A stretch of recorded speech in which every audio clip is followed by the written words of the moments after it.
19e jour des 21 jours de lecture de la présentation du principe divin. Chant de l'inspiration nouvelle, rythmé et avec puissance, pas trop rapide. Né à la vie sur cette terre que Dieu a préparée, il m'a choisi pour construire son royaume de paix, révéler sa vérité, sa volonté, son but, vie et sacrifie ton être, tout pour son désir, tout pour son désir. Des cieux s'élève un chant puissant, inspiration divine. Annonçons à tous le message de l'Éden retrouvé. Sacrifions-nous pour construire le royaume des cieux. Réalisons-le ensemble, tout pour son désir, tout pour son désir. Cherche la nouvelle base éternelle, famille bénie de Dieu, longtemps attendue par le Père, Dieu de bonté aux cieux. Réponds cette vérité de bonté et d'amour, établis une terre nouvelle, tout pour son désir, tout pour son désir. Au commencement d'une vie nouvelle, lève-toi pour la justice, dans la pure vie éternelle, crée le monde du bien. Loue le Père de toute bonté, notre idéal glorieux. Construisons un monde de paix, nous le construisons, nous le construisons.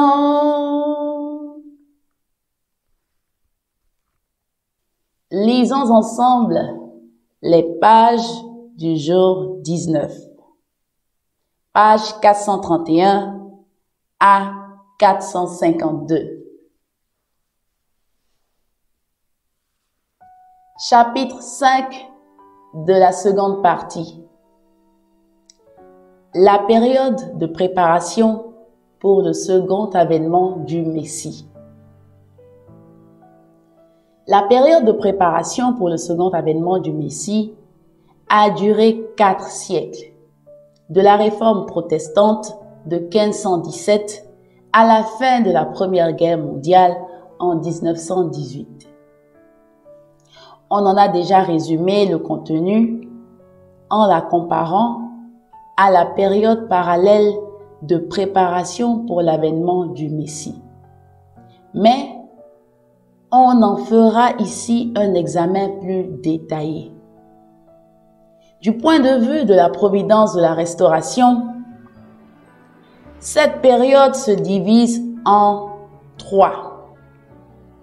La période de la réforme, la période des conflits religieux et idéologiques et la période de maturation de la politique, de l'économie et de l'idéologie. Section 1. La période de la réforme, 1517 à 1648. La période de la réforme dura 130 ans. Débutant en 1517, quand Martin Luther brandit l'étendard de la réforme protestante en Allemagne, elle dura jusqu'au traité de Westphalie en 1648, qui mirent fin aux guerres de religion. Le contenu de cette période fut modelé par la Renaissance et la Réforme, toutes deux fruits de la société médiévale féodale. Dieu ne pouvant réaliser son dessein par le biais de la société médiévale, l'histoire de la providence prit une autre direction et Dieu œuvra par la Renaissance et la Réforme afin d'établir à nouveau le fondement pour le second avènement du Messie. Aussi, ne peut-on saisir la nature de cette période sans étudier ces deux événements. Revenons d'abord à la société médiévale. Voyons les influences qu'elle exerça sur la nature originelle des êtres humains de cet âge pour qu'ils se lancent dans la Renaissance et la Réforme protestante. Vers la fin du Moyen Âge, l'âme originelle de l'être humain était réprimée, son libre développement se heurtant à l'environnement social de la féodalité, à la sécularisation ainsi qu'à la corruption de l'Église romaine. La foi est la voie que chacun est appelé à suivre pour chercher Dieu. Elle doit se nourrir d'un lien vertical direct entre Dieu et chaque individu. Or, en ce temps-là, la papauté et le clergé, avec leurs rites et leurs dogmes, contraignaient l'ardeur des croyants. En outre, la stratification sociale rigide de la féodalité ne permettait pas l'épanouissement de la liberté religieuse. On voyait les titres religieux se vendre et s'acheter. Évêques et prêtres profitaient souvent de leur position pour vivre dans le luxe et la décadence. La papauté y perdit en sainteté et ne se distinguait plus des autres institutions terrestres liées au pouvoir. Elle perdit sa capacité à guider la vie spirituelle du peuple. De cette façon, l'environnement social de la fin du Moyen Âge fit obstacle à une restauration de la nature originelle des êtres humains. Entravés par de telles conditions, les Européens du Moyen Âge furent poussés par les élans les plus profonds de leur cœur à briser leur environnement social afin d'ouvrir la voie à la restauration de leur nature originelle. Nous pouvons distinguer deux aspects de notre nature originelle, intérieure et extérieure. Examinons cela à la lumière du principe de la création. Créés à l'image de Dieu pour être ses partenaires objets substantiels, nous vibrons à l'unisson de ses caractéristiques duales et reflétons sa nature intérieure et sa forme extérieure originelle. L'action de donner et recevoir entre notre nature intérieure et notre forme extérieure est la base sur laquelle nous existons et nous nous épanouissons. Notre nature originelle cherche donc à combler deux types de désirs, intérieur et extérieur. Quand Dieu mène sa providence pour nous restaurer, il tient compte de ces deux aspirations de notre âme originelle. Dieu a créé la personne physique des premiers êtres humains avant de créer leur personne spirituelle. Référence Genèse chapitre 2 verset 7. Aussi, Dieu nous recrée au cours de la providence de la restauration en restaurant d'abord ce qui est extérieur, puis ce qui est intérieur. On a déjà expliqué que les êtres humains déchus ne peuvent faire l'offrande substantielle qui est intérieure qu'après avoir réussi à accomplir l'offrande symbolique qui est extérieure. Quand ces deux offrandes sont faites, nous établissons le fondement pour le Messie qui est encore plus intérieur. Le processus pour rétablir le lien des personnes déchues avec Dieu a, lui aussi, progressé de l'extérieur vers l'intérieur.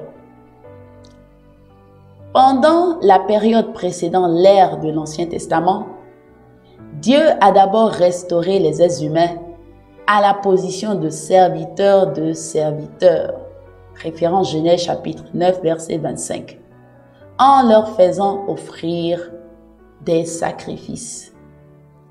Dans l'ère de l'Ancien Testament, il a restauré les êtres humains à la position de serviteurs. Pendant la période précédant l'ère de l'Ancien Testament, Dieu a d'abord restauré les êtres humains à la position de serviteurs, référence Genèse chapitre 9 verset 25, en leur faisant offrir des sacrifices. Dans l'ère de l'Ancien Testament, il a restauré les êtres humains à la position de serviteurs au moyen de la loi mosaïque. Référence Lévitique chapitre 25 verset 55. Dans l'ère du Nouveau Testament, Dieu nous a restaurés à la position d'enfants adoptifs grâce à notre foi. Référence Romains chapitre 8 verset 15. Finalement, dans l'ère du Testament accompli, il nous restaurera à la position de vrais enfants par le cœur. Pareillement, Dieu a d'abord veillé à restaurer notre environnement social extérieur par la science, utilisant ensuite la religion pour restaurer notre spiritualité. Dans l'ordre de la création, les anges qui sont extérieurs ont été créés avant les êtres humains qui sont intérieurs. Dans la restauration, Dieu commence par le monde angélique extérieur et le mobilise pour restaurer d'abord le monde physique extérieur avec le corps humain pour centre, puis le monde spirituel intérieur avec l'esprit humain pour centre.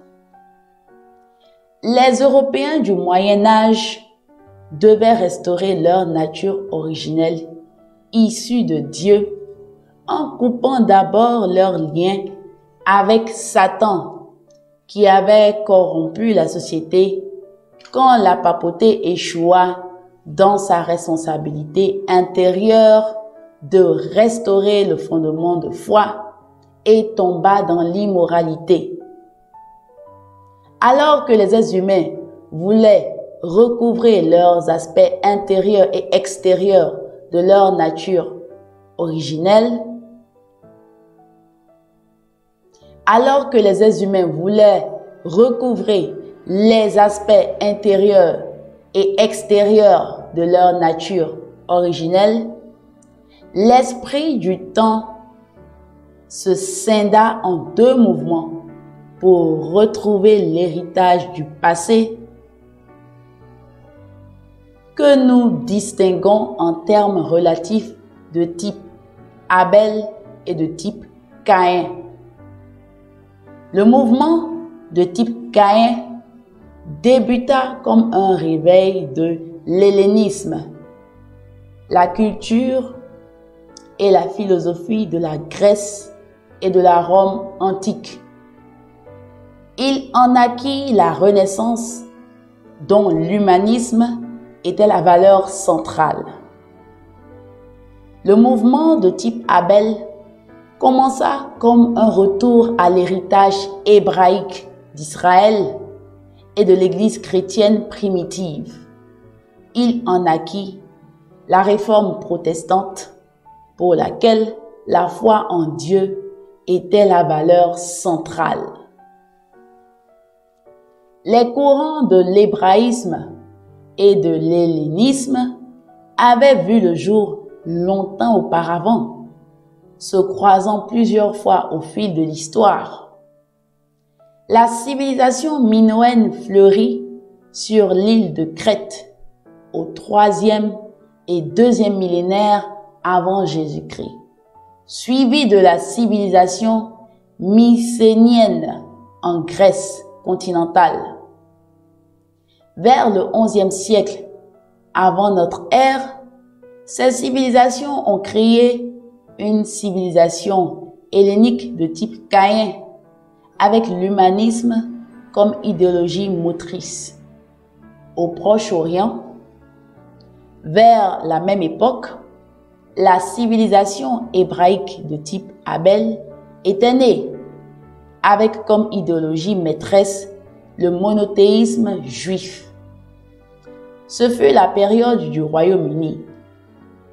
Si les rois d'Israël avaient, en ce temps, établi le fondement pour le Messie, et s'ils l'avaient reçu, cette civilisation hébraïque florissante aurait pu absorber une civilisation hellénique en déclin et former une civilisation mondiale.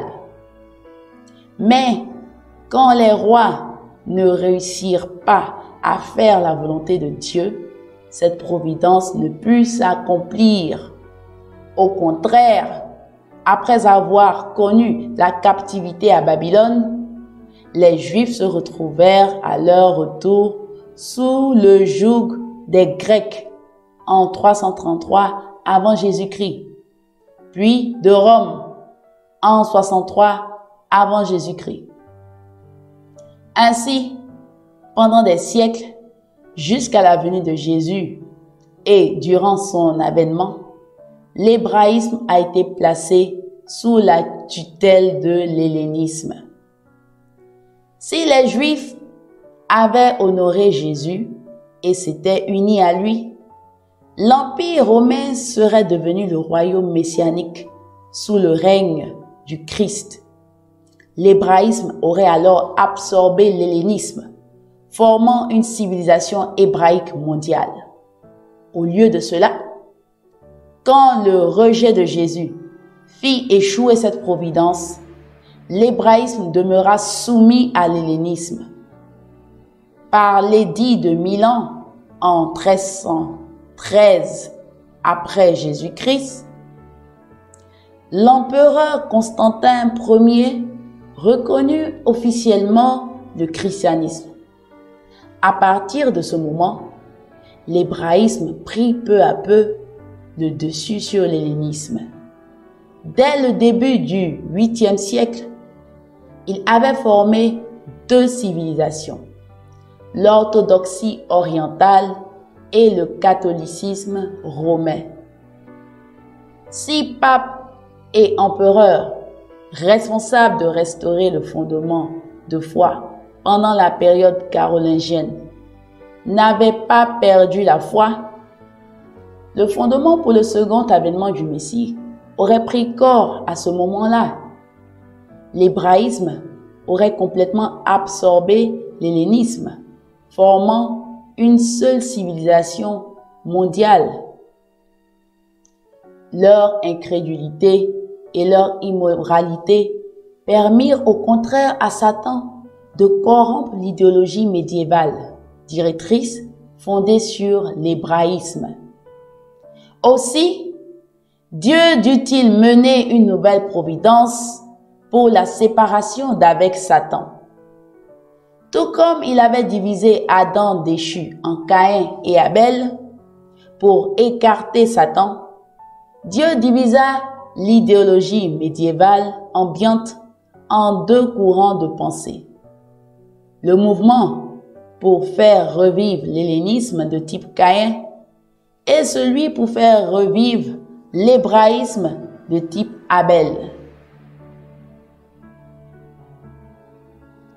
Ils portèrent leurs fruits dans les mouvements respectifs de la Renaissance et de la Réforme. Le courant de pensée hellénique, ravivé par l'humanisme de la Renaissance, prit bientôt une position dominante sur le courant hébraïque.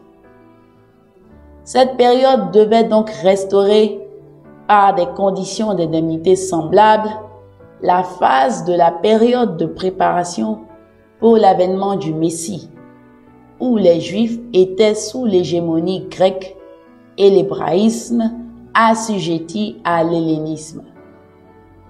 Rappelons que Satan ne pouvait être séparé d'Adam que par la soumission de Caïn à Abel. Le fondement de substance nécessaire pour recevoir le Messie dans la famille d'Adam aurait ainsi été établi. De même, c'est seulement par la soumission de l'hellénisme de type Caïn à l'hébraïsme de type Abel que Satan pouvait être séparé de l'esprit dominant de cette époque. Alors, le fondement de substance nécessaire pour recevoir le Christ au second avènement pouvait être établi au niveau mondial. 1. La Renaissance. On a expliqué ci-dessus que les élans extérieurs de la nature originelle avaient nourri la Renaissance. Quelle valeur les personnes du Moyen Âge poursuivaient-elles? Pourquoi et comment les poursuivaient-elles? Selon le principe de la création, nous sommes créés pour parfaire notre individualité en accomplissant avec notre libre arbitre notre part de responsabilité sans assistance directe de Dieu. Nous sommes alors appelés à atteindre l'union avec Dieu tout en acquérant une véritable autonomie. C'est donc la vocation de notre âme originelle que de rechercher liberté et autonomie. Un être humain à la personnalité parfaite comprend la volonté de Dieu et la met en pratique par son discernement et sa raison, sans avoir à se fonder sur des révélations divines. Aussi, est-il naturel de chercher à comprendre et à raisonner.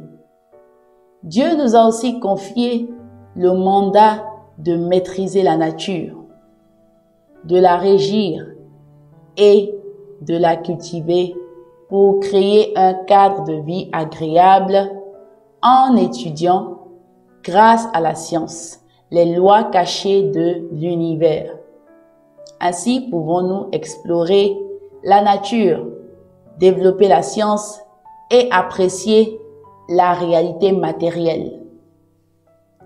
La société médiévale féodale avait longtemps étouffé la nature originelle de l'être humain.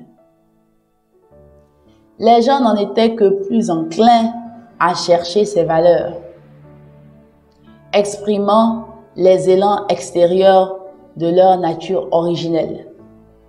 On se mit à explorer l'héritage classique de l'hellénisme apporté par les musulmans à la suite des contacts plus développés avec l'Orient après les croisades. La Grèce et la Rome antique avaient poursuivi les aspirations extérieures de la nature humaine originelle, prisant la liberté, l'autonomie, la raison, la nature et la réalité matérielle. Les sciences s'y développèrent à un haut niveau, puisque cela répondait aux désirs de la nature originelle de l'homme médiéval. Le mouvement pour renouer avec l'héritage de la Grèce antique s'enflamma.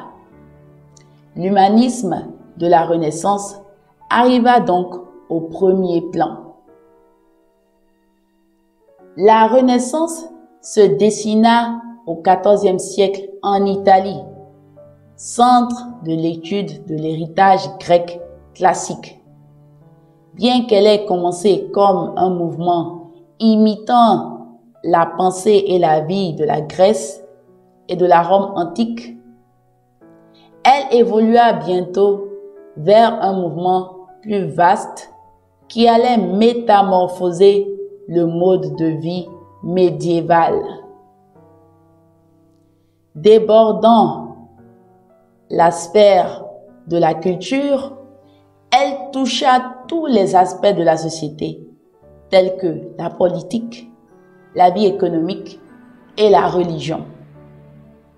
Elle devint en fait l'aiguillon extérieur de la construction du monde moderne. 2. La réforme. Avec un clergé sécularisé et décadent, la providence de la restauration, centrée sur la papauté médiévale, ne put porter de fruits. Aussi, comme les personnes soutenaient l'humanisme, elles se mirent à rejeter aussi le ritualisme et les règles de l'Église, frein au libre exercice de leur ferveur. Elles s'en prirent à la structure du système féodal et à l'autorité papale qui les privait d'autonomie. Elles contestaient la vision médiévale d'une foi exigeant l'obéissance absolue aux ordres de l'Église dans tous les domaines de la vie et qui leur refusait le droit d'adorer Dieu selon la voie de leur conscience sur la base d'une lecture personnelle de la Bible. Elle remettait aussi en cause l'idéal monastique, ascétique et détaché du monde, qui dévaluait la nature, la science et la réalité matérielle. Fort de ces griefs, de nombreux chrétiens du Moyen Âge s'insurgèrent contre l'autorité de la papauté. Ainsi, alors que les Européens du Moyen Âge voulaient assouvir les désirs extérieurs de leur nature originelle, ils se mirent à poursuivre aussi leurs élans intérieurs jusqu'alors bridés. Ils appelèrent à renouer avec l'esprit du christianisme primitif, quand les croyants vivaient avec zèle pour la volonté de Dieu, guidés par les paroles de Jésus et des apôtres. Ce mouvement médiéval de réveil de l'hébraïsme commença avec John Wycliffe vers 1324 à 1384, professeur de théologie à l'université d'Oxford, qui traduisit la Bible en anglais. Il déclara que ni le pape ni le clergé ne pouvaient fixer le critère de la foi, mais seulement la Bible, montrant que bien des dogmes, cérémonies et règles de l'Église étaient sans fondement dans les Écritures. Il dénonça le clergé pour sa décadence, son exploitation du peuple et ses abus de pouvoir. La réforme protestante prit donc racine dans l'Angleterre du XIVe siècle. Le prestige de la papauté y était au plus bas. La Bohême et l'Italie du XVe siècle avaient connu des mouvements similaires de réforme, mais ils furent brefs et leurs chefs exécutés. Pour lever des fonds en vue de bâtir la basilique Saint-Pierre, le pape Léon X se mit à vendre des indulgences que la doctrine catholique présentait comme des remises des peines dues dans l'autre vie pour les péchés.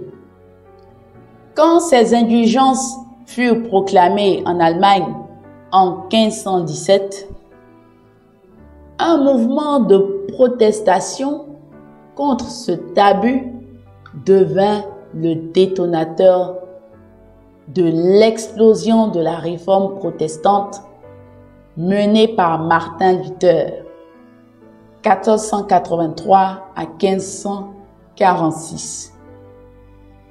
Professeur de théologie biblique à l'université de Wittenberg. Le feu de la réforme prit de l'ampleur, gagnant bientôt la Suisse avec Huldrych Zwingli, 1484 à 1531. La France avec Jean Calvin, 1509 à 1564. Et des nations comme l'Angleterre et les Pays-Bas. Le mouvement protestant déclencha un tourbillon de guerre de religion qui se poursuivit pendant plus de 100 ans jusqu'en 1648, quand les traités de Westphalie mirent fin à la guerre de 30 ans. Le protestantisme triompha en Europe du Nord. Pour sa part, l'Église catholique romaine consolidait son influence chez les peuples d'Europe méridionale. La guerre de 30 ans entre protestants et catholiques se déroula sur le sol de l'Allemagne. Mais ce conflit ne se limitait pas à une guerre de religion. Plus que cela, ce fut un conflit civil et politique pour décider du sort des États germaniques. Les traités de Westphalie, qui mirent fin à cette guerre, étaient à la fois un règlement religieux pour amener l'apaisement entre protestants et catholiques et un règlement politique résolvant des querelles territoriales internationales entre des nations comme l'Autriche, la France, la Suède et l'Espagne. Section 2. La période des conflits religieux et idéologiques, 1648 à 1789.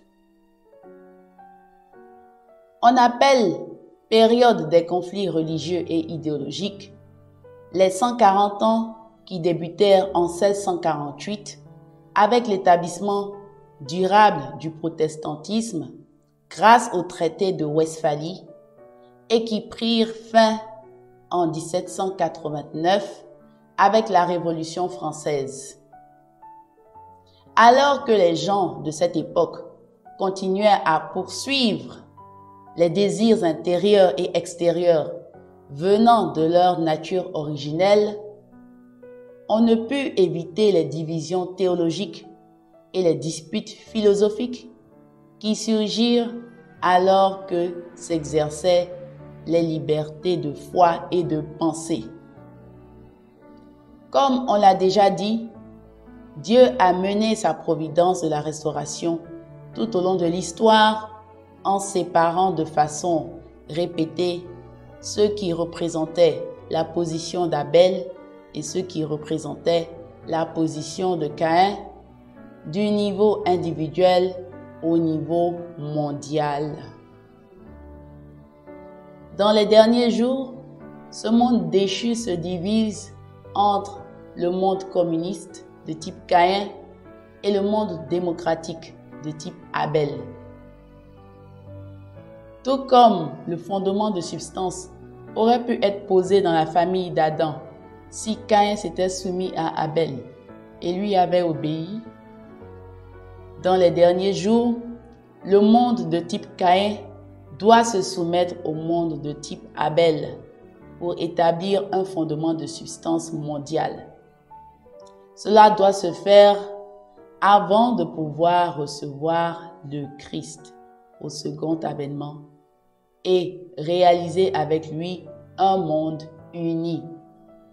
Pour que cela ait lieu, il fallait que se développent durant cette période les deux conceptions de la vie qui devaient mûrir ultérieurement pour former ces deux mondes. De 1.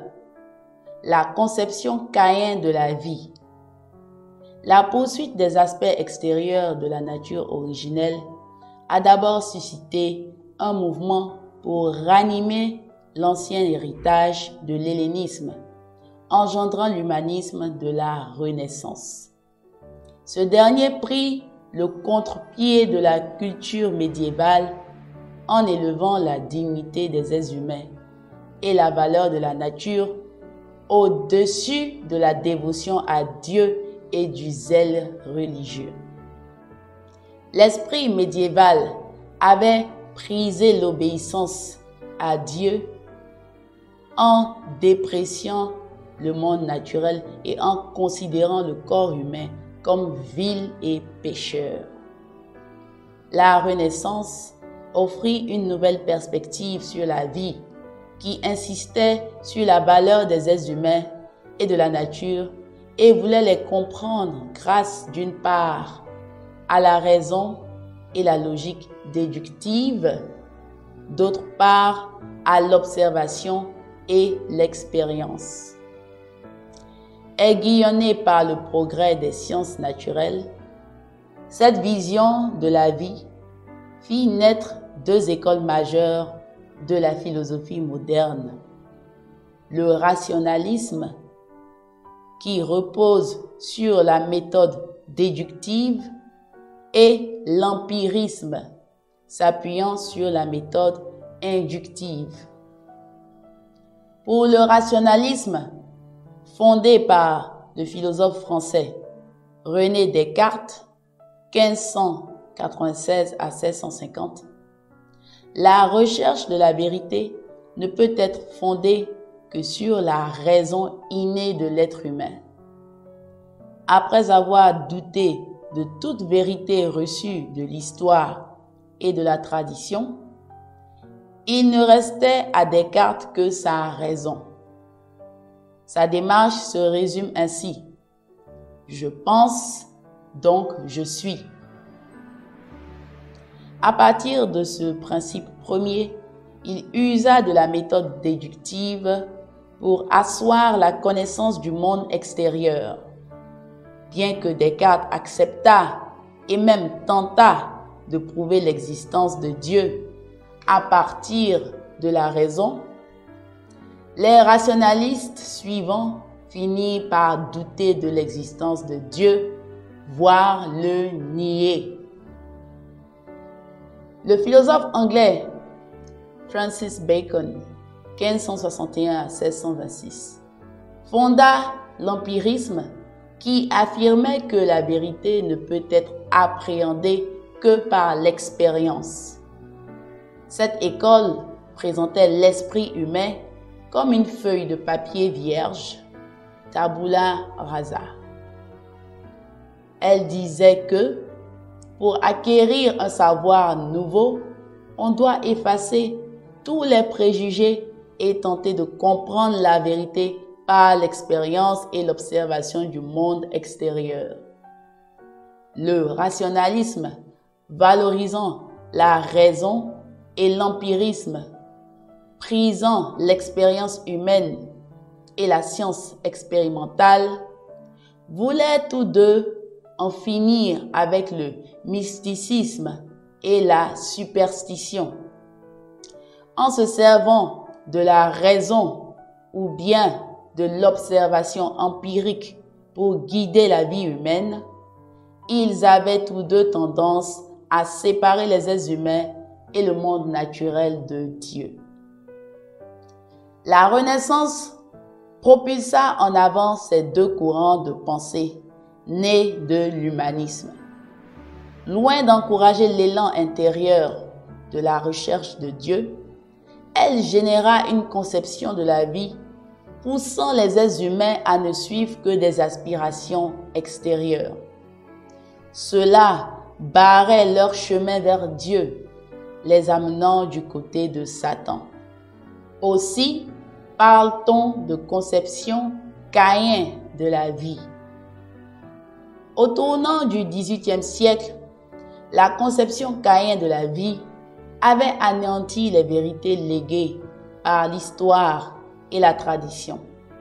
On se mit à juger à l'aune de la raison et de l'observation empirique tous les aspects de la vie humaine. Tout ce qui semblait irrationnel ou surnaturel, y compris la foi au Dieu de la Bible, était radicalement rejeté. Les énergies se concentraient étroitement sur la réalité matérielle. Telle fut l'idéologie des Lumières, qui se nourrit des deux courants de l'empirisme et du rationalisme. Les Lumières furent la force motrice de la Révolution française. Typique de cette conception caïenne de la vie fut le déisme, fondé par le philosophe anglais Edward Herbert, 1583 à 1648. Le déisme offrait une idéologie toute pétrie de raison humaine. Les déistes rejetaient l'idée de quelque harmonie entre révélation et raison, vision traditionnelle en vigueur depuis l'époque de Thomas d'Aquin.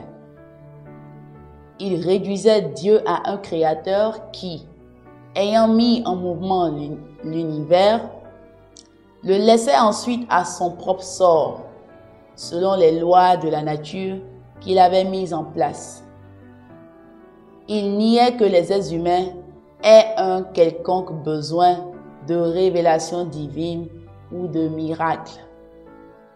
Au début du XIXe siècle, le philosophe allemand J. W. Friedrich Hegel, 1770 à 1831, fit une synthèse complète de l'idéalisme du XVIIIe siècle. Or, maintes disciples de Hegel, influencés par l'athéisme et le matérialisme du mouvement français des Lumières, développèrent l'école de l'hégélianisme de gauche, qui inversait la logique de la dialectique de Hegel. David Friedrich Strauss, 1808 à 1874, hégélien de gauche, écrivit La vie de Jésus, qui rejetait les récits bibliques des miracles de Jésus comme étant des affabulations de ses disciples crédules. Ludwig Feuerbach, 1804 à 1872, déclara dans L'essence du christianisme que Dieu n'était autre que la projection de la nature psychologique intérieure des êtres humains. Leurs arguments servirent de tremplin à l'athéisme et au matérialisme moderne.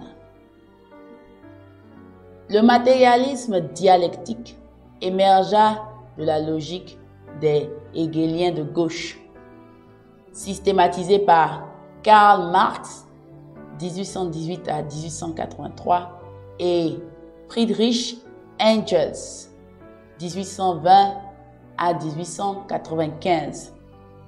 Influencé par Strauss et Feuerbach et par le socialisme français, ceux-ci combinèrent le matérialisme dialectique à l'athéisme et au socialisme, créant l'idéologie du communisme. De la sorte, la conception caïenne de la vie, apparue après la Renaissance, se développa au cours du siècle des Lumières en athéisme matérialiste et se finalisa dans l'idéologie athée du marxisme qui devint la pierre d'angle du monde communiste. 2.2. La conception Abel de la vie.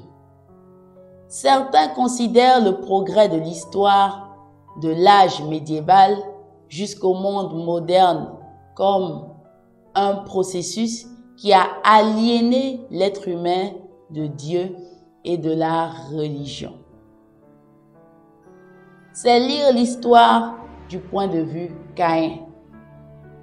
Mais la nature originelle ne poursuit pas seulement des valeurs extérieures, elle cherche aussi des valeurs intérieures.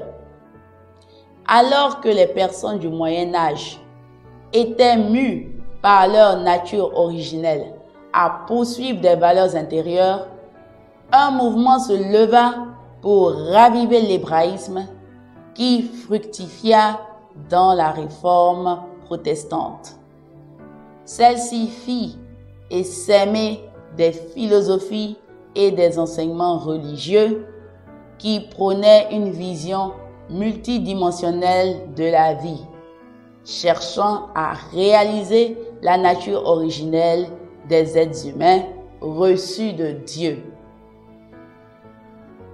Nous appelons cela la conception Abel de la vie, tandis que la conception Caïn de la vie éloignait de Dieu et de la foi. La conception Abel de la vie amenait les personnes modernes à chercher Dieu de façon plus profonde et plus réfléchie.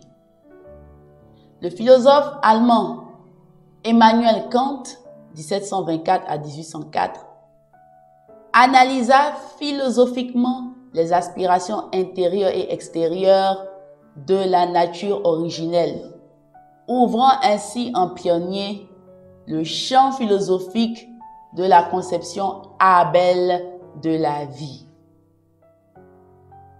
Sa philosophie critique assimilait les théories conflictuelles de l'empirisme et du rationalisme. Pour Kant, nos diverses sensations ont lieu par contact avec des objets extérieurs. Ces derniers peuvent nous donner le contenu de la connaissance, mais ne peuvent à eux seuls nous permettre d'accéder à la connaissance véritable. Pour connaître pleinement, nous avons besoin de formes, d'intuition et de pensée qui sont a priori et transcendantales, avec lesquelles unifier les contenus divers qui sont a priori et expérimentaux grâce à un jugement synthétique. Ces formes de l'intuition et de la pensée sont liées au jeu transcendantal. Ainsi, la connaissance devient effective quand les impressions sensibles diverses venant des objets extérieurs s'intègrent et s'unissent avec les formes du sujet connaissant grâce à l'action spontanée de la pensée et de l'entendement. Kant renversait ainsi l'empirisme, où ce sont les objets extérieurs qui déterminent la connaissance, en proposant une théorie nouvelle qui conférait la conduite de la connaissance à l'esprit du sujet. La philosophie de Kant se prolongea avec nombre de philosophes idéalistes. Johann Fichte, 1762 à 1814, G. W. Friedrich Hegel et Friedrich W. J. von Schelling, 1775 à 1854. Hegel, en particulier, jeta les bases d'une philosophie nouvelle reposant sur sa pensée dialectique. Avec leur idéalisme, la conception Abel de la vie allait accroître son influence dans le domaine philosophique. Dans le domaine religieux, de nouveaux mouvements émergèrent qui constataient l'influence grandissante du rationalisme dans la religion et soulignait l'importance du zèle religieux et de la vie intérieure. Ils accordaient plus d'importance à l'expérience mystique qu'aux doctrines et aux rituels. C'est ainsi qu'apparut le piétisme en Allemagne, développé par Philipp J. Spener, 1635 à 1705. Ce mouvement, de forte tendance conservatrice, adhérait à une foi traditionnelle tout en mettant l'accent sur l'expérience mystique. Gagnant l'Angleterre, le piétisme s'épanouit chez les croyants, générant de nouveaux mouvements religieux comme le méthodisme, fondé par les frères Wesley, John 1703 à 1791 et Charles 1707 à 1788. Leur œuvre amena un grand réveil en Angleterre, jusqu'alors demeurée dans un état de stagnation spirituelle. George Fox, 1624 à 1691, mystique anglais qui fonda les Quakers, voyait le Christ comme la lumière intérieure éclairant l'âme des croyants. Il insistait sur le fait qu'à moins de recevoir d'abord le Saint-Esprit, de vivre l'union mystique avec Jésus et d'expérimenter la lumière intérieure du Christ, on ne pouvait saisir le vrai sens de la Bible. Les Quakers subirent de sévères persécutions en Angleterre, mais finirent par prospérer en Amérique. Emmanuel Swedenborg, 1688 à 1772, fut un savant réputé dont les sens spirituels étaient éveillés. Il entreprit une recherche systématique du monde spirituel et en perça maintes secrets. Les théologiens ont longtemps ignoré son œuvre, mais depuis peu, avec le nombre croissant de personnes communiquant avec le monde spirituel, on reconnaît de plus en plus sa valeur. De ces diverses manières, la conception Abel de la vie a mûri pour former le monde démocratique d'aujourd'hui. Section 3. La période de maturation de la politique, de l'économie et de l'idéologie, 1789 à 1918. La période précédente de conflits religieux et philosophiques eut pour effet de former deux camps, la conception Abel et la conception Caïn de la vie. À l'aube de la nouvelle période, la période de maturation de la politique, de l'économie et de l'idéologie, les deux conceptions de la vie mûrirent prenant des chemins séparés. En s'épanouissant, elles fondèrent deux formes différentes de société aux structures sociales distinctes, une société de type Caïn et une société de type Abel. En même temps, la politique, l'économie et l'idéologie, la sphère de la religion et de la philosophie progressaient pour atteindre le seuil de transition vers un monde idéal. Cette période s'est étendue de la Révolution française à la fin de la Première Guerre mondiale en passant par la Révolution industrielle. 3.1. La démocratie. Notre discussion précédente sur la démocratie, dans le contexte du progrès de l'histoire, se limitait aux changements sociaux qui ont facilité sa naissance. Étudions ici les développements intérieurs derrière la montée de la démocratie d'aujourd'hui. En particulier, les courants idéologiques qui l'ont porté au milieu de la houle et des remous de l'histoire. Pendant la période de l'Empire chrétien, au IXe siècle, Dieu voulut réaliser l'unité entre le royaume spirituel dirigé par la papauté et le royaume terrestre régi par l'empereur pour former une société monarchique chrétienne qui soit le socle d'un royaume messianique. Cela aurait établi le fondement pour le Messie. Un puissant royaume messianique aurait pu amener une fin rapide du féodalisme en Europe.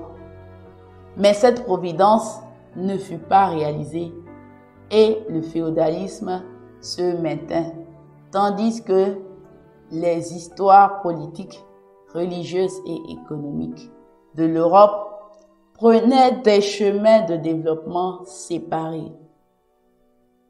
La puissance politique des seigneurs féodaux commença à s'affaiblir après les croisades, déclina encore davantage pendant la Renaissance et la Réforme, jusqu'à disparaître au siècle des Lumières.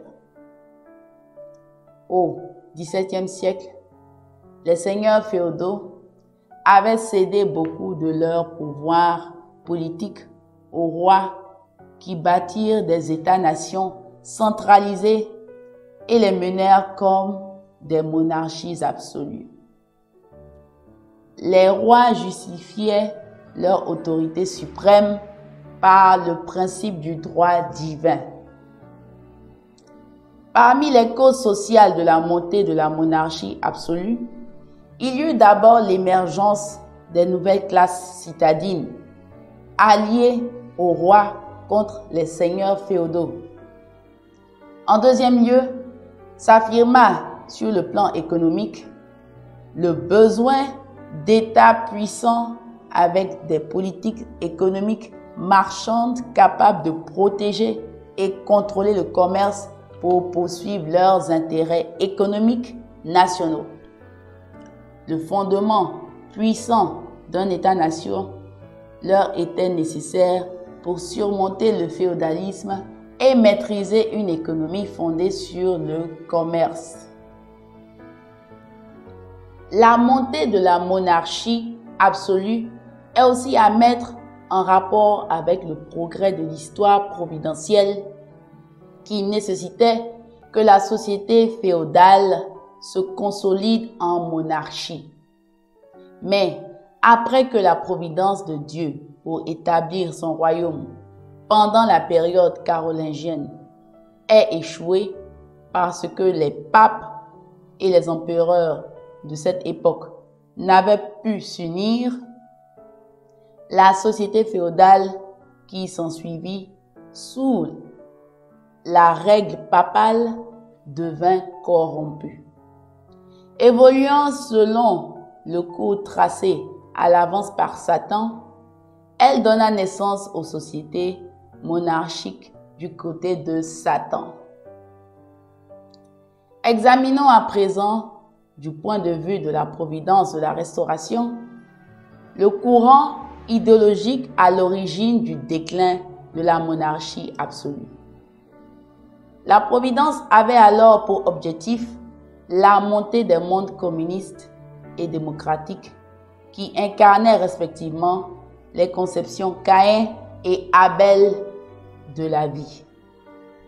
Puisque la société médiévale féodale allait aussi bien à l'encontre de l'hébraïsme que de l'hellénisme, ces idéologies opérèrent toutes deux pour la renverser en instaurant des sociétés bâties sur les conceptions Caïn et Abel de la vie. De la même façon, les monarchies absolues qui suivirent la réforme protestante privait le peuple de la liberté de foi, valeur que proposait le christianisme démocratique. La monarchie absolue allait donc à l'encontre du but de la conception belle de la vie. De plus, les vestiges de la féodalité dans cette société bloquèrent le progrès de la classe citadine tel que le prônaient les athées et matérialistes de premier plan, entravant ainsi le but de la conception caïenne de la vie. Par conséquent, ces conceptions de la vie œuvrèrent toutes deux pour renverser la monarchie absolue. Elles établirent des démocraties de type Caïn et Abel qui allaient aboutir respectivement au monde communiste et au monde démocratique. 3.1.1 La démocratie de type Caïn. La démocratie de type Caïn émergea de la Révolution française. La France était à l'époque sous l'emprise des Lumières.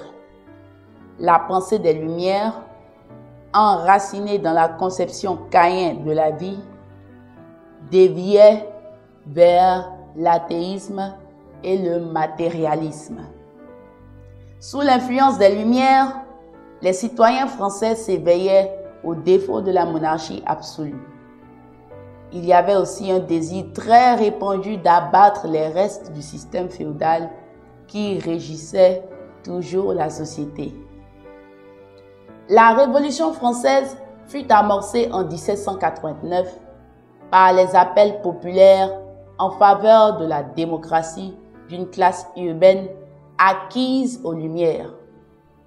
Elle voulait renverser le pouvoir de la classe dirigeante, éradiquer les restes du féodalisme et établir la liberté et l'égalité pour les citoyens ordinaires. Le tiers-État. La Révolution française établit la démocratie avec la Déclaration des droits de l'homme et du citoyen. La démocratie née de la Révolution française était toutefois une démocratie de type Caïn. Elle avait beau détruire l'abolutisme, c'était pour établir fermement la conception Caïn de la vie. Les penseurs en vue derrière la Révolution française étaient des figures des Lumières comme Denis Diderot, 1713 à 1784, et Jean Le Rond d'Alembert, 1717 à 1783, prônant l'athéisme ou le matérialisme. De plus, malgré ces idéaux de liberté individuelle et d'égalité, le cours que prit la démocratie française pendant et après la Révolution tendait vers le totalitarisme. Ainsi, les adeptes de la conception caïenne de la vie se firent les champions des Lumières, donnant naissance à la Révolution française. Ainsi, les adeptes de la conception caïenne de la vie se firent les champions des Lumières, donnant naissance à la Révolution française et instaurant une démocratie de type Caïn. Cela devait étouffer complètement l'aspiration de l'esprit humain à rechercher Dieu. Alors que cette démocratie continuait à se développer en se concentrant exclusivement sur les aspects extérieurs de l'existence, elle allait se structurer sous les formes du marxisme en Allemagne et du léninisme en Russie, donnant finalement naissance au monde communiste. 3.1.2 la démocratie de type Abel. Dès leur origine, les démocraties apparues en Angleterre et aux États-Unis différaient de la démocratie née sous la Révolution française. Cette dernière était une démocratie de type Caïn, fondée par des athées et des matérialistes, imprégnée de la conception caïenne de la vie, alors qu'ils tentaient de démanteler l'absolutisme et le féodalisme. Les démocraties anglaises et américaines, quant à elles, furent fondées par des chrétiens sincères qui incarnaient la conception Abel de la vie, et elles naquirent de leur lutte victorieuse contre l'absolutisme pour gagner la liberté religieuse. Ce sont donc des démocraties de type Abel. Examinons comment des démocraties de type Abel se sont établies en Angleterre et aux États-Unis. En Angleterre, Jacques Ier, roi de 1603 à 1625, renforça la monarchie absolue et l'Église d'État, tout en persécutant les puritains et autres chrétiens dissidents. Beaucoup fuirent vers d'autres nations européennes ou vers le continent américain, cherchant la liberté de culte. Son fils, Charles Ier, roi de 1625 à 1649, fit face à la rébellion des presbytériens d'Écosse, ralliés autour du National Covenant de 1638. Les presbytériens, qui formaient le noyau dur du Parlement anglais, lancèrent alors la première révolution d'Angleterre, la révolution puritaine, sous la conduite d'Olivier Cromwell en 1642.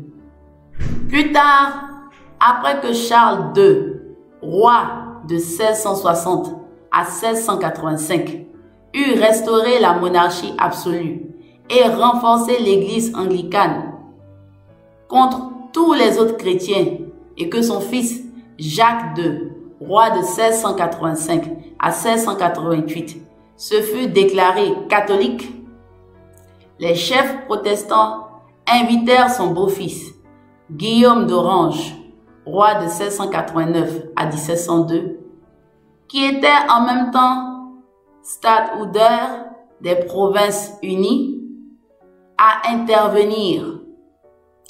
En 1688, Guillaume débarqua en Angleterre avec ses troupes pour défendre la liberté religieuse et les droits civils. Lors de son couronnement, Guillaume approuva la Déclaration des Droits, Bill of Rights, que lui présentait le Parlement et qui reconnaissait la prépondérance de la loi sur le roi. Cela devint l'un des piliers de la monarchie constitutionnelle anglaise. Puisque la seconde révolution d'Angleterre de 1688 s'était déroulée sans effusion de sang, elle porta le nom de Glorieuse Révolution. Bien qu'il y eût des causes extérieures à ces révolutions anglaises, telles que le désir des citadins pour une liberté politique vis-à-vis de la classe dirigeante comprenant la noblesse et le clergé anglais, la cause plus intérieure était le désir de conquérir la liberté religieuse. Beaucoup de puritains et de chrétiens dissidents qui avaient été persécutés en Angleterre émigrèrent sur le continent américain pour obtenir la liberté religieuse. Ils fondèrent une nation indépendante en 1776 et établirent la démocratie américaine.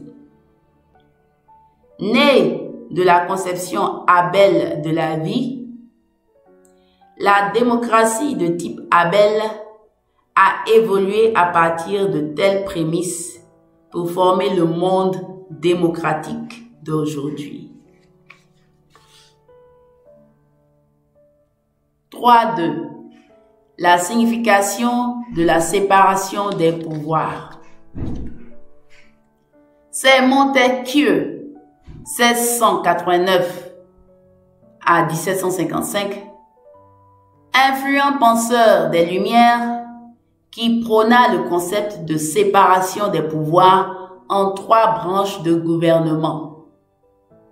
Cela visait à empêcher que le pouvoir politique soit concentré, comme dans le cas de l'absolutisme, entre les mains d'une seule personne ou institution. Cette idée fut proclamée dans la Déclaration des droits de l'homme et du citoyen durant la Révolution française. Dès l'origine, la séparation des pouvoirs devait caractériser la structure politique de la société idéale que Dieu projetait de réaliser.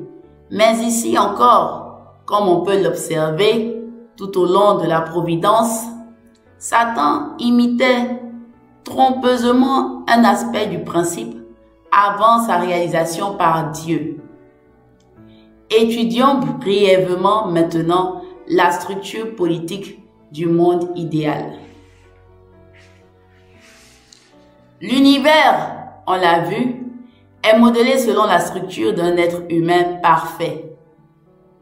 De même, le monde idéal que sont amenés à bâtir des êtres humains arrivés à maturité doit refléter la structure et les fonctions d'une personne parfaite. Par analogie avec le corps humain, dont les organes obéissent aux ordres complexes du cerveau, toutes les institutions de la société mondiale idéale devraient être conformes aux désirs de Dieu. Tout comme les ordres du cerveau atteignent les différentes parties du corps par le système nerveux périphérique, étendant son réseau à partir de la moelle épinière, la direction de Dieu dans le monde idéal est transmise à la société entière par le Christ, qui correspond à la moelle épinière, et par des dirigeants dévoués à Dieu, correspondant au système nerveux périphérique. Le système nerveux périphérique relié à la moelle épinière correspond au parti politique d'une nation. Ainsi, dans le monde idéal, les hommes et les femmes de Dieu, menés par le Christ, formeront des organisations analogues aux partis politiques d'aujourd'hui.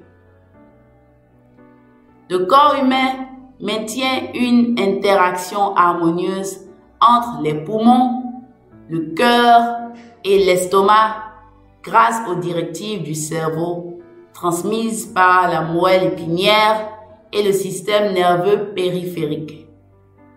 Par analogie, les 3 branches du pouvoir politique dans le monde idéal, les branches législatives, judiciaires et exécutives, entretiendront entre elles des rapports harmonieux et fondés sur le principe quand elles suivront la direction de Dieu transmise par le Christ et les hommes et les femmes de Dieu.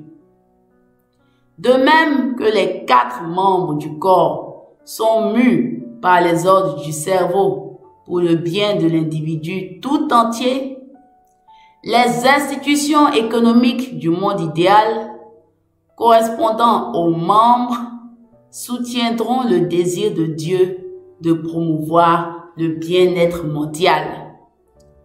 Tout comme le foie accumule des réserves nutritives pour le corps entier, le monde idéal aura toujours une certaine réserve ou puiser, s'il le faut, pour le bien public.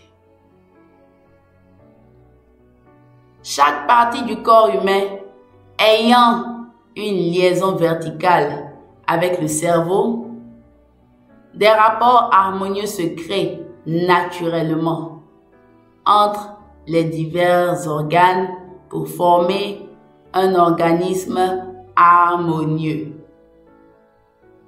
De même, dans le monde idéal, les êtres humains, enracinant leurs rapports horizontaux dans leur lien vertical avec Dieu, ils créeront une société solidaire et harmonieuse dans laquelle ils partageront toutes leurs joies et leurs peines. Dans cette société, blesser son prochain sera comme se blesser soi-même. Aussi, les citoyens de ce monde idéal ne voudront tout simplement pas commettre de crimes. Voyons à présent comment Dieu a œuvré dans la providence pour restaurer ces structures sociales idéales.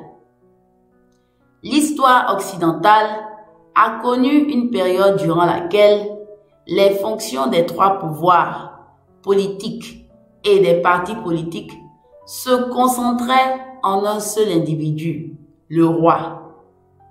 Cela changeait de temps à autre quand le roi dominait le gouvernement, alors que l'Église, elle, sous la direction de la papauté, jouait un rôle équivalent à celui d'un parti politique.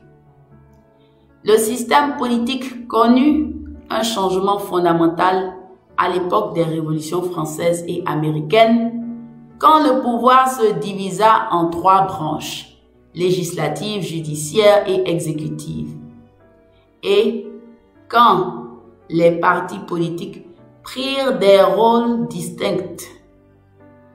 Avec l'émergence de la démocratie constitutionnelle, le cadre du système politique idéal se mit en place.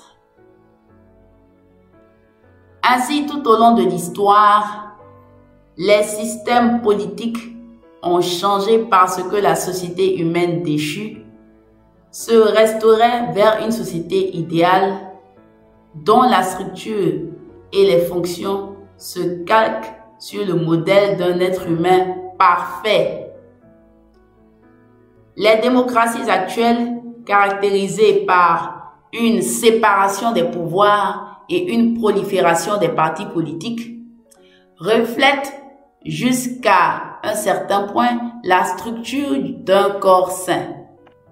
Mais à cause de la chute, les démocraties actuelles ressemblent en fait plus au corps d'une personne malade ou blessée. Elles ne peuvent donner la pleine mesure ni de leur qualité ni de leur fonction originelle. Les partis politiques, ignorant de la volonté de Dieu, peuvent se comparer à un système nerveux qui ne parvient pas à transmettre les directives du cerveau. Puisque les constitutions ne sont pas écrites en conformité avec la parole de Dieu, les trois branches du pouvoir fonctionnent actuellement comme des organes internes qui ne peuvent ni sentir ni répondre aux instructions du cerveau, car les nerfs périphériques ont été sectionnés. Elles manquent d'ordre et d'harmonie et traversent de perpétuels conflits en elles. Ainsi, le Christ, à son second avènement, va-t-il remédier aux maux du système politique actuel pour qu'il puisse refléter le dessein de Dieu en rétablissant le lien vertical des personnes avec Dieu? Le vrai potentiel de la société sera ainsi libéré. 3.3. La signification de la révolution industrielle. Établir un monde sans péché ne peut suffire à réaliser l'idéal de Dieu pour la création. Dieu a béni les êtres humains avec pour mandat de diriger l'univers. Référence Genèse chapitre 1, verset 28. Dieu a béni les êtres humains avec pour mandat de diriger l'univers. Référence Genèse chapitre 1, verset 28. Nous devons explorer les lois cachées de la nature et faire progresser la science et la technologie pour créer un cadre de vie plaisant. Religion et science ont assumé leurs responsabilités respectives. Aider l'être humain déchu à vaincre les aspects intérieurs et extérieurs de son ignorance. Aussi, pouvons-nous espérer au dernier jour de l'histoire l'éclosion d'une vérité capable d'amener les êtres humains à dissiper totalement leur ignorance spirituelle. On peut aussi attendre du progrès scientifique qu'il résolve tous les mystères de l'univers physique. Les deux ensemble conduiront la société humaine au seuil de la réalisation du monde idéal. Aussi, peut-on voir en la révolution industrielle qui débuta en Angleterre un produit de la Providence visant à établir un cadre de vie qui convienne au monde idéal. La structure économique de la société idéale ressemble aussi à la structure d'un corps humain sain. Entre production, distribution et consommation devrait s'établir un rapport d'interdépendance organique, comme on en trouve entre la digestion, la circulation et la respiration dans le corps humain. On ne devrait pas voir la surproduction causer de compétition destructive. Il ne devrait pas non plus y avoir d'accumulation excessive ou de surconsommation à cause d'une distribution injuste, contraire au bien-être de tous. Il devrait y avoir une production adéquate des biens utiles et nécessaires, une distribution équitable pour subvenir aux besoins de tous et une consommation raisonnable en harmonie avec le but de l'ensemble. La production de masse née de la révolution industrielle a amené l'Angleterre à s'approprier de vastes colonies comme source de matières premières et de marché pour ses produits. Ce faisant, la révolution industrielle a ouvert un vaste territoire à la diffusion de l'Évangile. Aussi a-t-elle servi les aspects internes aussi bien qu'externes de la providence de la restauration. 3.4. La montée des grandes puissances. On a vu comment la vision unitaire de l'Europe médiévale s'est scindée après la Renaissance pour donner les conceptions Caïn et Abel de la vie. Deux types de révolutions politiques en sont nés, fondant deux types de démocratie qui se sont grandement renforcés avec la révolution industrielle. Ces deux types de démocratie ont abouti à la formation des mondes démocratiques et communistes.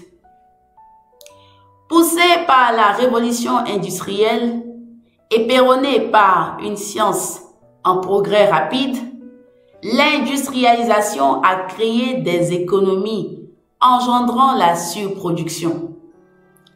Les grandes puissances européennes, mues par un besoin urgent d'explorer de nouvelles contrées afin d'avoir des marchés pour leurs produits et des sources de matières premières pour leurs usines, se sont développées tout en étant en compétition pour la conquête de colonies. Ainsi, deux facteurs, les deux courants idéologiques et le cours du développement économique accompagnant le progrès scientifique, ont entraîné le monde vers une division politique ultérieure en deux blocs, le monde démocratique et le monde communiste. 3.5. Les réformes religieuses et les révolutions politiques et industrielles après la Renaissance. Du regain de l'hellénisme naquit un mouvement de type caïn qui, balayant le monde médiéval, engendra l'humanisme de la Renaissance. Alors que ce mouvement poursuivait sa course dans une direction satanique, il donna naissance aux Lumières qu'on peut considérer comme la deuxième Renaissance au niveau idéologique. L'orientation satanique de la pensée des Lumières allait s'épanouir encore davantage. Le matérialisme historique en naquit, cœur de l'idéologie communiste. Cela peut être considéré comme la troisième Renaissance. Le côté de Satan contrefaisant à l'avance la providence, on peut s'attendre à voir la providence passer par 3 étapes de révolution dans chacun des 3 domaines: religion, politique et économie. Dans la sphère religieuse, la première réforme fut l'œuvre de Luther après la première Renaissance. Une deuxième vague de réformes suivit la deuxième Renaissance avec le mouvement spirituel initié par des figures comme les frères Wesley, Fox et Swedenborg. Notre examen du progrès de l'histoire fait ressortir qu'une troisième réforme surviendra après la troisième Renaissance.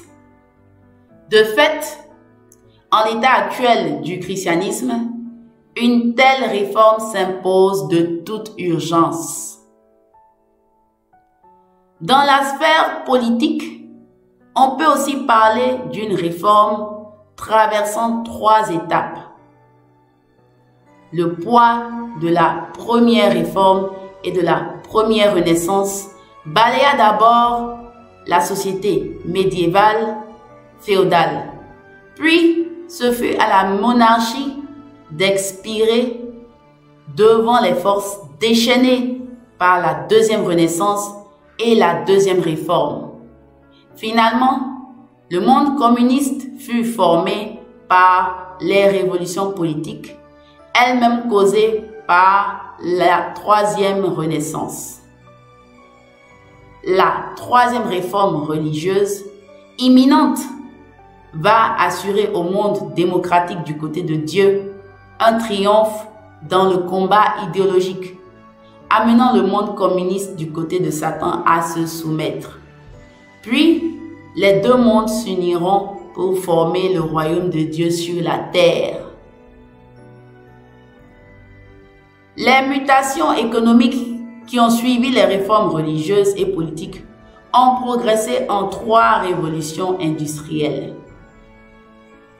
La première survint en Angleterre sur la base de la machine à vapeur. Un siècle plus tard, la deuxième prit place dans plusieurs nations avancées sur la base de l'électricité et du moteur à essence. La troisième va s'épanouir en utilisant les énergies de l'atome et l'informatique. Elle fournira au monde idéal un cadre de vie agréable. Dans les siècles de préparation antérieurs au second avènement du Messie, les 3 stades de révolution qui ont suivi les 3 renaissances dans les 3 domaines de la religion, de la politique et de l'industrie ont été un cours nécessaire pour construire le monde idéal, comme le veut le principe du développement en 3 stades. Fin de la lecture du jour 19. Suite de la lecture dans le jour 20. Merci d'avoir suivi cette lecture et que Dieu vous bénisse.